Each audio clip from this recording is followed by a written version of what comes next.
शिव का श्रृंगार सबसे अलग, सबसे अनोखा है, भस्म। तो चलिए इसके पीछे का गहरा राज जानते हैं।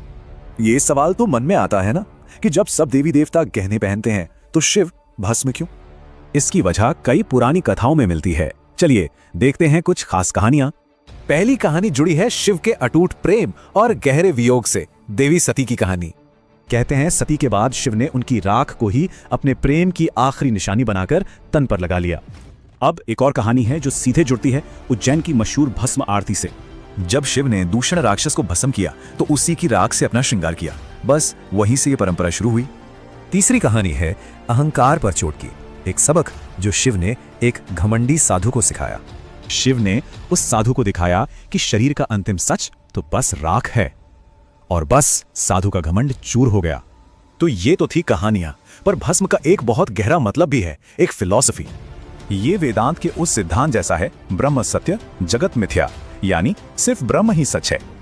और भस्म उसी परम सच का प्रतीक है। ये याद दिलाती है कि सब कुछ एक दिन राख हो जाएगा। जैसा सद्गुरु कहते हैं, भस्म लगाकर आप अपनी नश्वरता को हमेशा अपने शरीर पर पहनते हैं। ये याद दिलाना कि मैं नश्वर हूं, इससे अहंकार को कोई जगह ही नहीं मिलती। और जब ये परम सच समझ आ जाता है तो मन को एक अजीब सी शांति मिलती है। यही वो एहसास है जहां से असल ज्ञान की शुरुआत होती है, एक नई समझ पैदा होती है। पर यह फिलॉसफी सिर्फ किताबों में नहीं है, यह आज भी एक जीती जागती परंपरा है। उज्जैन में महाकाल की भस्म आरती तो दुनिया भर में मशहूर है। इसका सबसे बड़ा सबूत, आजकल यह भस्म गाय के गोबर के कंडों और इन खास लकड़ियों से मंत्रों के साथ तैयार होती है। लेकिन पता है, बहुत साल पहले यह भस्म सीधे श्मशान से लाई जाती थी, जीवन के अंतिम सत्य का प्रतीक। पर रुकिए, भस्म लगाने के पीछे सिर्फ आध्यात्मिक कारण नहीं, बल्कि कुछ साइंटिफिक वजहें भी हैं। मतलब एक तरफ ये वैराग्य का प्रतीक है, तो दूसरी तरफ शरीर के लिए एक सुरक्षा कवच भी।